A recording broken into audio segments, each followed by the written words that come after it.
바른 믿음이 결과도 있습니다 라는 제목의 말씀으로 하나님 말씀 선포하도록 하겠습니다. 청년들 데리고 군 입대하는 훈련소까지 데리고 간 경우가 몇 번 있습니다. 많이 있습니다. 정말 많이 있습니다. 그리고 다시는 내가 입대하는 일에 내가 이렇게 관여하고 데리고 오고 이러지 않겠다. 왜냐하면 꼭 돌아올 때 울고 와야 되기 때문에 그 어머니와 함께 울고 또 이렇게 동료인 청년들과 함께 데려다 주면서 손 흔들고 뒤돌아서면서 울 때가 참 많았습니다.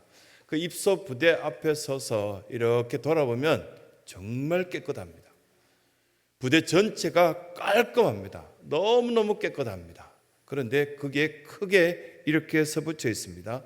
쓰레기를 버리지 마세요. 귀하의 자식들이 청소해야 합니다. 만약에 거기에서 이렇게 보면은 이렇게 쓰레기 봉투나 과자 봉투를 보면은 따라온 여자 청년들이나 여동생들이 이렇게 버리려면 엄마들이 버럭 화를 냅니다. 야, 너네 오빠가 곧 치워야 돼. 당장 이렇게 혼내면서 쓰레기를 못 버리게 하는 그런 모습들을 보게 됩니다. 선택입니다. 이렇게 선택하였을 때 아무도 고통스럽지 않게 누구나가 다 같이 하나씩 지켜나갈 때 그 올바른 선택으로 통해서 참 복 있는 모습들을 함께 보는 것. 그러나 이 성경으로 통하여서 최고의 선택을 하였을 때 최고의 결과가 낳는다, 이런 이야기가 성경에 없거든요. 최고의 선택을 통하여서 그 과정 속에 과연 어떤 것을 우리가 하느냐, 이것들을 지금 성경에서 이 디모데 전서뿐만 아니라 여러 성경에서 우리에게 말씀의 교훈을 주시고 있는데, 최고의 선택을 하였다면 바른 길을 가야 되는데 그 바른 길은 믿음의 길을 가였을 때 최고의 선택과 최고의 열매를 얻을 수 있다는 사실을 이 말씀을 통해서 우리에게 교훈하신 것을 보게 됩니다. 디모데라는 사람이 있었습니다. 이 젊은 청년이 하루는 바울을 선생님으로 두고 이 바울이 에베소라는 이 지역의 목회자로 디모데를 세우는 그런 장면이 오늘 우리가 읽었던 말씀 3절에 보면 내가 마게도냐로 갈 때 너를 이곳 목회자로 세워서 이곳을 잘 섬기도록끔 내가 하겠다, 그 말씀으로 시작합니다. 바른 교훈을 가르쳐 가야 된다, 이 말씀을 하는 주 원인이 뭘까 생각하면 이 에베소 이 지역 안에는 에페소스를 여러분이 다녀오신 분들은 이미 잘 알고 있을 겁니다. 엄청난 문화의 발달과 함께 수많은 사람들의 철학적 지식과 모든 것들이 자기 나름대로 굉장히 발달되었던 이 도시 속에 젊은 디모데, 겨우 보면 이때 당시에 여러 사람들이 이야기할 때 17살, 20살 뭐 이렇게 이야기하는데요, 그보다는 조금 더 나이가 들었지 않을까라는 생각을 가지게 되는데요, 어쨌든 디모데는 굉장히 어린 나이에 목회를 하기 시작했습니다. 그런데 그때 당시에 이 에베소 안에 여러 가지 이단적인 생각을 가진, 철학뿐만 아니라 잘못된 생각을 가진 사람들이 굉장히 많았는데 그 사람들이 한꺼번에 다 교회 안에 들어왔는데 이 교인들을 데리고 목회하기 시작했던 디모데는 굉장히 고통스러웠을 것이다 라는 짐작을 할 수 있습니다. 우리 교회도 마찬가지입니다. 교인들 가운데 보면 신비적인 생각들을 갖고 계신 분들이 있습니다. 교회를 가려고 출발하려고 이렇게 생각했는데 갑자기 지난 밤 꿈에 죽었던 오빠가 나타났다. 그래서 교회 가면 안 되겠다, 이렇게 결정했던 분도 계셨습니다. 굉장히 신비주의적인 어떤 생각을 갖고요, 간혹 보면 이 예배실에서 새벽에 한동안 우리는 이 예배실에서 그 본당에서 이렇게 예배를 드리는데 가장 큰 예배실에서 이렇게 새벽 예배를 드리는 게 좋지 않겠나 해서 한 10년 동안 그 예배를 드릴 때 한 10년 전에는 간혹 보면 주여 삼창을 부르고 불이 딱 꺼지면 통성기도 하기 시작할 때 이 복도에 나오신 분들 계셨습니다. 무릎을 꿇고 이 교회 오기 전에, 예수님을 믿기 전에 자기가 가졌던 신앙 태도를 그대로 보이신 분도 있었습니다. 이런 태도로 해야만 내가 가슴이 시원하다는 분도 계셨고요, 마치 절을 하듯이 그게 엎드리시는 분들도 있었고, 저건 어떻게 이야기해 드려야 될 텐데 라는 고민스러운 분도 계셨고요, 신비주의이기 때문에 오늘 내 마음에 이 예배 시간에 보면은 하나님께서 뭔가 따뜻한 느낌이나 아니면 터치하시는 느낌이나 이런 느낌이 없었을 때 예배가 드려지지 않았어 라고 이야기하시는 분도 계셨고요. 신비주의자들의 그 태도나 말투를 보면은 참 좋은 부분도 있지만 열정도 있었지만 굉장히 위험스러운 부분도 많다는 것이 사실입니다. 하지만 한 가지 기억할 것은요, 신앙은 신비적인 요소가 없으면 신앙이 아닙니다. 과학이죠. 종교생활입니다. 기도했을 때 하나님께서 나의 기도를 듣고 계신다는 확신을 가진 신비적인 요소는 틀림없이 있어야 되는 겁니다. 물질을 하나님 앞에 드릴 때 하나님께 드리는 것이지 사람 옆에 우리가 이렇게 자랑거리로 내놓는 것 아니라는 것은 우리는 신비적인 어떤 요소도 틀림없이 있어야만 그것이 신앙입니다. 하지만 그것으로만 신앙생활을 한다면 신비주의가 됩니다. 이건 잘못된 철학이요, 잘못된 사상 중에 한 부분인 것입니다. 그런데 이 에베소 교회 안에 더 심각한 것이 뭐냐면 금욕주의적인 극우파들이 있었습니다. 금욕적인 어떤 생각들을 했기 때문에 이분들은 결혼해서도 보면 아내를 멀리해야 돼, 뭐 이런 어떤 생각들을 갖고 있었고요. 청년 사역 갈 때 보면 참 안타까운 것이 신혼여행 가기 전에 한 여청년이 찾아와서 목사님 오늘 밤에 처음으로 남자와 함께 손잡고 뭐 어떻게 해야 될지 모르겠습니까? 뭐 이렇게 잠자기 전에 통성기도를 해야 됩니까? 뭐 그리고 마귀야 물러나라 이렇게 이야기해야 됩니까? 그렇게 질문한 청년도 있었습니다. 그래 그 청년 보고 이렇게 물끄러미 쳐다보다가 야 네가 연신내 거리에 손잡고 다니는 거 나 다 봤어. 그만해. 그냥 사랑하는 이 남자친구랑 이제 한 가족이 되고 이 성경에서 말한 것처럼 몸이 하나가 된다 했잖아. 그렇게 그걸 뭐 이렇게 보면 거룩한 척하고 자 잠깐만 뭐 이렇게 남편 보고 입맞춤 하려고 하는 남편 보고 잠깐만 내가 통성기도 해보고 이렇게 하는 태도는 신앙이 아니야. 뭐 그런 어떤 이야기를 한참 설명하고 신혼여행을 떠나보낸 그런 젊은이들도 있었습니다. 금욕주의 좋아 보입니다. 굉장히 거룩해 보입니다. 극우파들을 향하여서 이렇게 뭐 어떻게 말씀을 드리기 참 곤란한 부분이 있지만 간혹 보면은 본인만 옳다니까요 문제가 될 가능성이 있습니다. 반면에 극좌파들도 굉장히 진보적인 어떤 생각들을 했다고 자랑거리를 하지만 실제 자기 희생 없이 남의 희생을 요구하는 그 모습들을 볼 때 부끄럽기 짝이 없는 모습들이 있습니다.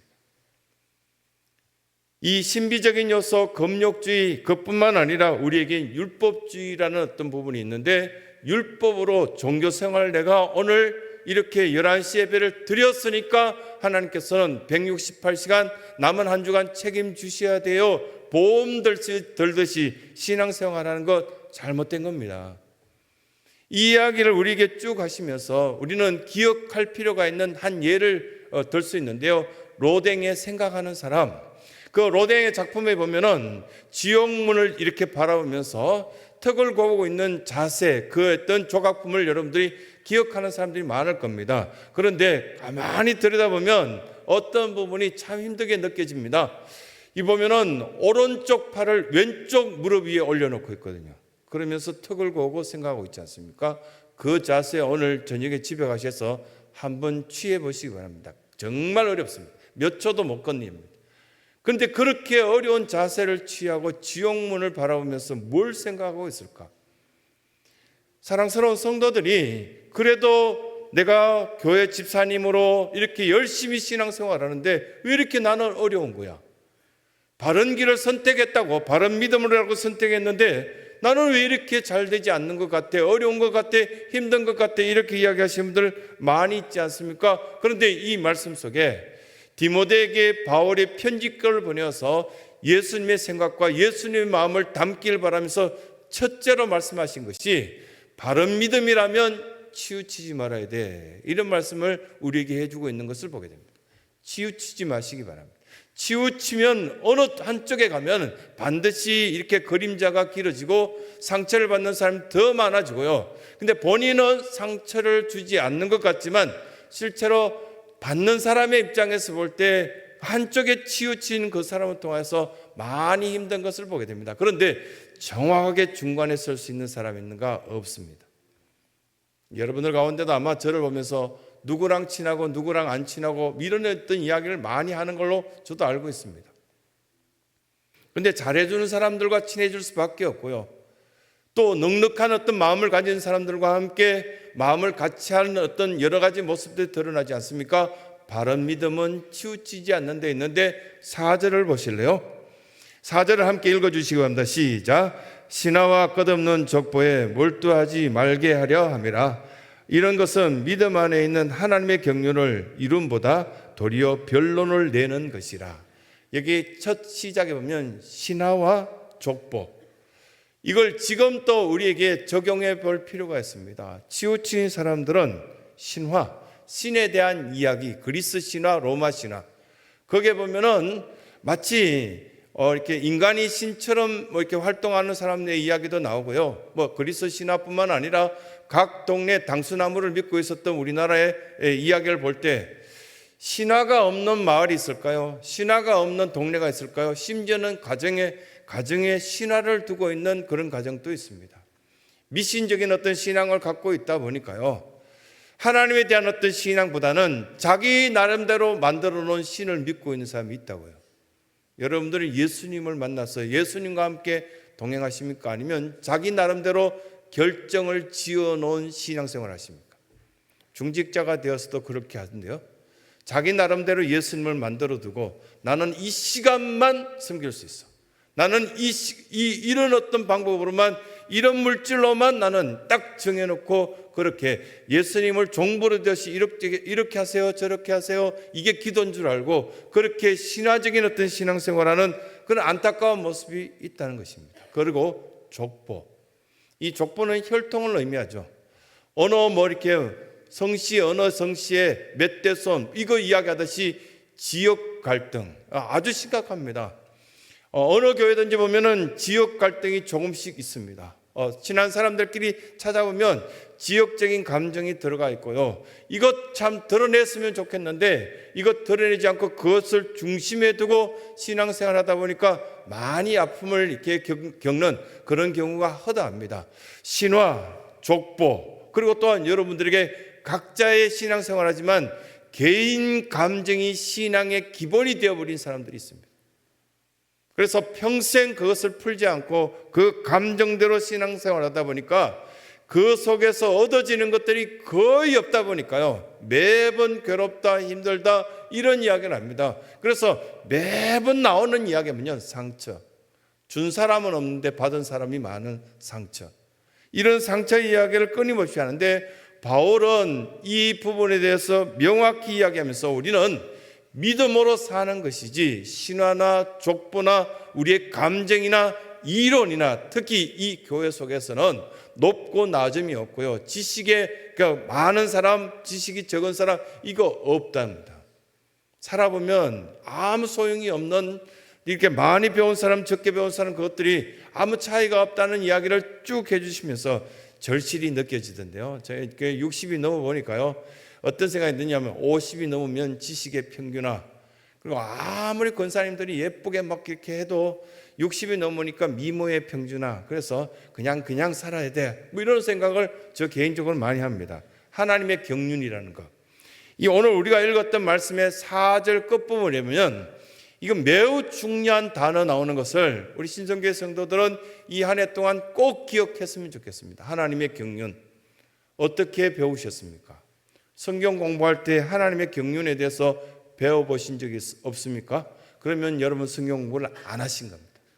성령의 인도하심에 따라 이 하나님의 경륜을 경험하라, 이렇게 말씀하신데 하나님의 경륜을 어떻게 알고 계십니까? 이 헬라어로는 오이코노미아라고 이렇게 표현하는데, 오이코스라는 것은 집을 말하거든. 집을 이야기하는 단어고요. 미니아라는 것은 그 뒤에 플러스해서 덧붙인다는데요. 이게 만약에 이게 이 오이코노미아라는 그대로 해석하다 보면 두 단어를 갖다 붙여 놓았는데 이거 살림살이 되는 거 아니야? 이렇게 생각하는데, 이걸 이야기하는 것이 아니라 내 속에서 역사하시는 하나님의 그 은혜로 통하여서 창세기에 있는 창조 섭리, 그러고 난데 창세기 3장에 가면 인간이 타락합니다. 타락하고 난 뒤에 그 타락하는 인간들을 다시금 구원시키기 위해서 하나님의 역사가 드러나게 되는데, 노아 사건뿐만 아니라 무지개 사건, 그 위에 있는 사건들을 쭉 결부해 보면 창조, 타락, 구원의 역사, 다시금 회복의 새하늘과 새 땅의 요한계시록 22장까지 연결되는 쭉 말씀을 봅니다. 이것들이 바로 하나님의 경륜입니다. 구원의 사역의 역사, 나를 기대하시면서 오늘 이 시간도 여러분이 각자에게 임재하신 하나님의 경륜이 있습니다. 하나님의 구원 사역의 역사가 있다는 겁니다. 거룩한 역사가 있다는 겁니다. 거룩한 계획이 있답니다. 이것들이 보면, 어떻게 보면 경제학자들이 볼 때는 에코노미라고 이렇게 보여집니다. 하나님께서 나에게 다시금 이렇게 가난했던 이것들이 끝나고 물질적인 은혜도 주시겠구나, 이렇게 느낄 수 있습니다. 왜냐하면 이 큰 덩치 속에 한 분야가 에코노미로 보여주기도 하거든요. 그런데 이 전체를 우리가 볼 때 경륜이라는 이 단어를 생각할 때 마스터 플랜, 전체를 한번 보자는 겁니다.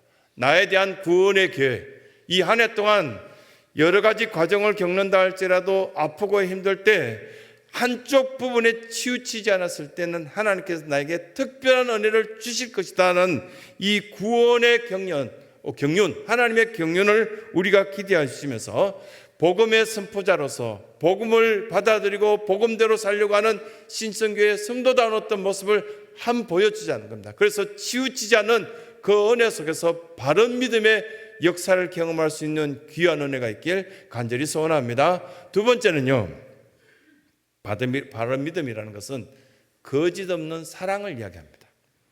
한번 5절을 같이 한번 또 읽어주실래요? 추우니까 한번 같이 크게 읽어주시기 바랍니다. 시작. 이 교훈의 목적은 청결한 마음과 선한 양심과 거짓이 없는 믿음에서 나오는 사랑이거늘. 세 단어를 기억합시다. 신앙생활하면서 진짜 사랑과 거짓된 사랑을 구별할 줄 모르면요, 망합니다. 신앙생활 안 됩니다. 수많은 사람들이 보면 사랑한다고 말하는데 사랑 안 하잖아요. 알잖아요. 갑자기 최근에 보면 연초가 딱 되니까요, 1588 이렇게 머릿속 보험회사에서 자꾸 전화 옵니다. 교회 대표로 제가 돼 있으니까요. 왜 전화 오느냐? 첫 번째, 자동차 보험. 두 번째, 상해 보험 등등 때문에 이제 이렇게 다시금 1년이 지났으니까 새롭게 보험 드시죠 라고 이야기하는데, 딱 전화를 들자마자 사랑합니다. 누구시대요? 왜는 아줌마가 저를 사랑해요? 그랬더니 고객님 사랑합니다. 그리고 엄청나게 사랑한대요. 본 적도 없는데. 이 홍수 같은 사랑 속에서 도대체 정말 사랑할까 생각할 때, 만약에 진짜 사랑이라면 참 아름다운 것이지만 가짜라면 상처를 줍니다. 속인 것이 되고 괴롭히는 것이 됩니다. 사랑이란 말하면서 엄청 괴롭히는 사람들이 있습니다. 그래서 무섭습니다. 그 사람들이 전화할 때마다 가슴 두근거립니다. 그리고 이렇게 보면은 그 사람들이 전화 못 받게끔 막아놓지 않습니까? 왜 그렇게 하는가? 그런데 여기서 성경에서 올 한 해 동안 신중에 사랑한 성도들은 어떤 것을 기준으로 두고 사랑하라는 것이 있습니다. 첫 번째, 청결한 마음. 미안할 줄 알고요. 잘못한 것을 미안했다. 그때는 내가 잘못 결정해서 그렇게 하라고 막 고집했는데 지나봤더니 잘못되었구나. 자식에게도, 옆에 있는 친구에게도, 동료 성도에게도, 또 우리 사랑하는 공동체에도 미안한 것을 미안하다고 해서 청결한 마음 가질 수 있는 이 사람이 제대로 된 사랑을 할 수 있다라고 그렇게 말씀하시고요. 두 번째는 뭐라고 말씀합니까? 선한 양심. 양심이 없는 사랑들, 결코 우리들이 먹지 말아야 될 것과 이런 것들도 양심에 찔리십니까? 하지 마십시오. 내가 볼 때, 이것들이 볼 땐 내 마음속에 선한 양심에 투명해 보이면 할 수 있습니다. 가능합니다. 요셉에게도 야곱에게도 여러분들에게도 투명한 것이 참 좋다는 것을 알 수 있습니다. 지금 정도면 그 권사님이 어디 가 계실 거야. 이런 투명함. 있어야 될 자리에 있지 않았을 때 얼마나 두렵고 힘들던가요. 선한 양심에 비춰서 당당하면 이 도덕적인 기준뿐만 아니라 여러 사람들에게 덕스러운 그 모습들이 굉장히 유익한 사랑이라는 겁니다. 그뿐만 아니라 거짓 없는 믿음, 쓸모없는 것을 자랑하거나요, 교회 속에서 자랑할 것은 말씀, 하나님의 사랑, 믿음, 소망 이런 것 아닙니까? 그런데 다른 것들로 괜히 자랑스러워했을 때 그것들이 거짓된 믿음이 됩니다. 여기서는 거짓 없는 믿음이 바로 우리를 진정으로 사랑할 거리로 인도함을 받을 수 있다라는 말씀을 해주고 있습니다. 이 예배에 오늘 추우니까요, 가능하면 설교를 좀 줄이기 위해서 예화를 하나 들겠습니다.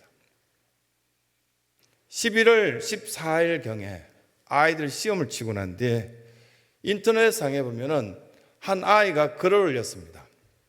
실제로는 이게 그 편의점을 하시는 사장님, 젊은 남자분의 사장님이 그 글을 올렸는데 너무 마음 따뜻합니다. 너무 감격스럽습니다. 썰없습니다. 그런 어떤 제목의 글들을 읽는데 쭉 읽었는데, 그러고 난 뒤에 그 다음에 답이 또 달리고 해서 실제라는 것들을 이제 알게 되었어요. 여기서 가까이 있는 신림역 근처에 있는 이게 보면은 편의점이었습니다. 아이가 3년 내내 밤 11시만 딱 되면 와서 컵라면을 하나 구입해서 거기서 배고프니까 먹고, 이 여학생이 보면은 또 허겁지겁 막 집으로 뛰어가는 모습을 이 주인은 봤습니다. 아이가 너무 착했습니다. 너무 착하고 인사성도 좋고, 그 보면은 열심히 공부하는 그 모습이 이 사장님이 봤을 때, 편의점 사장님이 볼 때 예뻤습니다. 그런데 3일을 갑자기 안 오는 거예요. 3년 꼬박 왔는데 3일을 안 오니까 엄마보다도 이 주인이 보면은 사장님이 더 마음이 아파서 무슨 일이 있을까? 막 그렇게 했는데 11월 어느 날 갑자기 이렇게 그 아이가 오더니 쑥 둘러보더니 라면을 구입하지 않고 가장 싼 물이 뭐냐고 말하더니 1+1이 가장 싼 물을 한 병 이렇게 구입해서 그냥 쓱 나가더라는 겁니다. 그래서 이상해서 따라 나가려다가 그 다음날 또 와서 또 라면을 쓱 보더니 그냥 물을 들고 나가는 것을 보고 따라 나가서 야, 왜 무슨 일이냐 라고 묻자 아니요. 그랬더니 그 사장님이 눈치를 채고 그 아이에게 뭐라고 이야기했냐면은 유통기한이 끝난 삼각김밥하고 도시락이 있으니까 이거 먹고 갈래? 그랬더니 아이가 좋아서 네 라고 먹고 말하고 거기서 이게 허겁지겁 먹고 인사를 아주 밝게 안녕히 계세요 하고 그럽니다. 그 다음날 왔을 때 딱 붙잡고 또 유통기간이 임박한 물건이 있는데 먹고 갈래? 했더니 좋아하더랍니다. 무슨 일이 있냐 물었을 때 아빠가 퇴직하고 난 뒤에 대리기사를 하고 있었는데 사고가 크게 나서 교통사고로 아빠가 다쳐서 이 몇 주째 용돈을 못 주니까요, 그 아이가 밤 11시에 이걸 구입해 먹지 못한 거예요. 그냥 물만 조금 마시고 배고픈데도 집으로 가는 그 장면이 이제 자기에게 솔직히 이야기하자 그 편의점 사장님이 그걸 너무 예쁘게 걱정하지 말라고, 우리는 매일같이 유통기한 끝나는 삼각김밥도 있고 도시락도 있고 그러니까 꼭 와서 먹고 가야 돼. 그랬더니 네라고 말하고 그 아빠가 다 나을 때까지 한두 주 정도 그 아이가 도와서 매일같이 먹고 갔다는 거예요. 거기까지 그냥 저는 끝난 줄 알았는데 그 다음 댓글 달리는 거 보고 너무 좋아했던 것이 뭐냐면 이 아이가 수능을 치고 돈 봉투를 하나 만들어서 들고 갔다는 겁니다. 자기가 몇 달째 모은 돈 10만 원을 편지 끌고 함께 주인에게 전해주고 나갔는데 아저씨 저 서울대 합격했어요. 그리고 너무 고마웠어요. 꼭 갚을게요. 이렇게 편지를 주고 갔습니다. 근데 그 주인은 그걸 그대로 현수막을 작게 하나 만들어서 신림동에 있는 그게 그 편의점 앞에 이걸 붙였습니다. 박지원 축하한다. 이름까지 밝히면서 너무 자랑스럽다. 그리고 그 아이에게 그 다음날 붙잡고 너 이렇게 우리나라의 최고의 학교에 합격했지만 반드시 우리 가게 와서 아르바이트 했으면 좋겠다. 그래서 다른 아이들 10,000원 준다면 넌 20,000원씩 줄게.